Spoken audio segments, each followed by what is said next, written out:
The Best Nest by P.D. Eastman.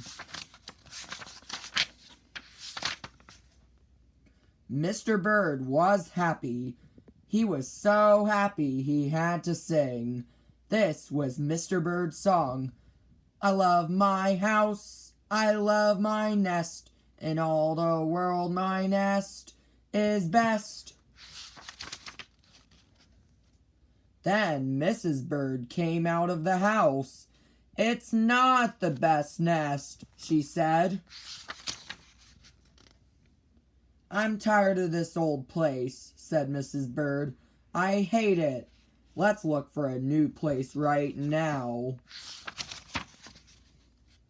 So they left the old place to look for a new one. This place looks nice, said Mr. Bird. Let's move in here. But somebody else had already moved in. So they looked at another house. This one looks nice, said Mr. Bird, and there's nobody in it.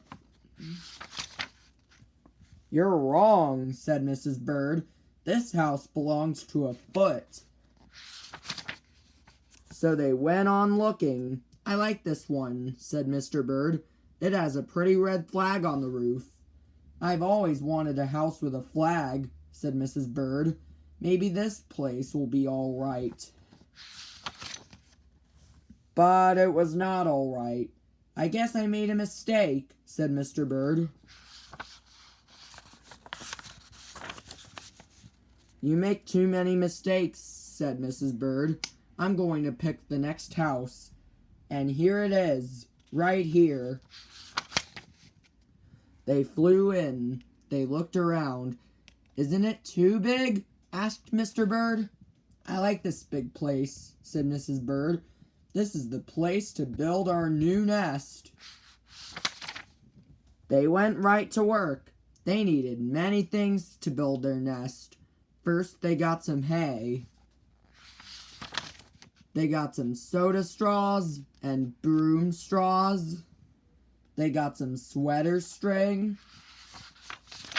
They got some stocking string and mattress stuffing. They got some horsehair. They got some man hair. Soon they had all the hay, all the straw, all the string, all the stuffing, all the horsehair, and all the man hair they could carry. They took it all back to build their nest. Mr. and Mrs. Bird worked very hard. It took them the rest of the morning to finish their nest.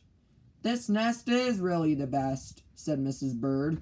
I want to stay here forever. Mr. Bird was very happy, too.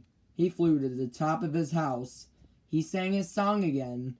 I love our house, I love our nest. In all the world our nest is best. He was so busy singing, he didn't even see Mr. Parker coming. Every day at 12 o'clock, Mr. Parker came to the church. Mr. Parker came to pull a rope. The rope went up to the bird's new nest. The rope rang the big bell right under Mrs. Bird's nest.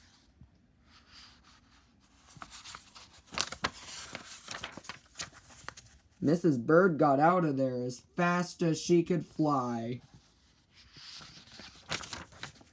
When Mr. Bird came in, all he could see was a mess of hay and string and stuffing and horsehair and man hair and straws. Where was Mrs. Bird? I will look for her until I find her, said Mr. Bird. He looked high. He looked low. He looked everywhere for Mrs. Bird. He looked down into a chimney, but Mrs. Bird wasn't there. But he looked down into a water barrel, but Mrs. Bird wasn't there. Then he saw a big fat cat. There was a big fat smile on the fat cat's face. There were some pretty brown feathers near the fat cat's mouth. Mr. Bird began to cry. "Oh dear," he cried. "This big fat cat has eaten Mrs. Bird." Mr. Bird flew off. "I'll never see Mrs. Bird again," he cried. It was getting dark. It began to rain. It rained harder and harder. Mr. Bird could not see where he was going.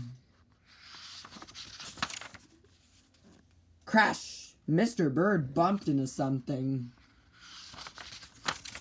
It was his old house. That old house that Mrs. Bird hated. "I'll go inside," said Mr. Bird. "I'll rest here until the rain stops."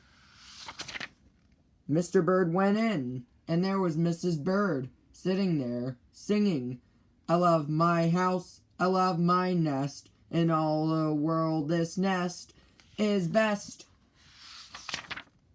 "You? Here?" gasped Mr. Bird.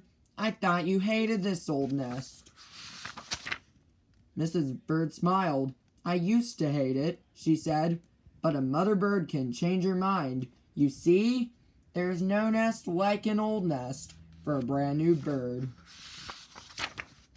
And when the egg popped open, the new bird thought so too. The end.